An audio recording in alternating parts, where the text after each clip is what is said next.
వేడి వేడి బీట్రూట్ దోశ అయితే రెడీ అయిపోయింది.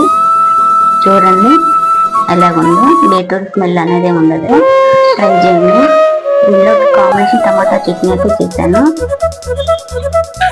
అల్లం, పచ్చిమిర్చి, జీలకర్ర ఎందుకు వేసానంటే ఆ బీట్రూట్ స్మెల్ అనేది రాకుండా అవి వేసాను.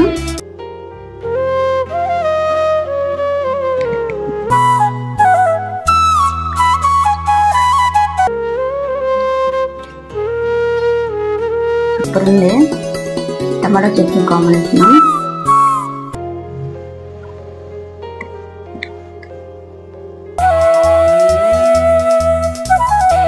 పిల్లలు తినే వాళ్ళు ఉంటారు కదా, ఇలా అయితే ట్రై చేయండి. చాలా సింపుల్గా ఈజీగా కూడా అయిపోయింది, చాలా టేస్టీగా కూడా ఉంది. కొత్తగా నా వీడియోలు ఏదైనా చూస్తుంటే సబ్స్క్రైబ్ చేసుకొని లైక్ చేయండి.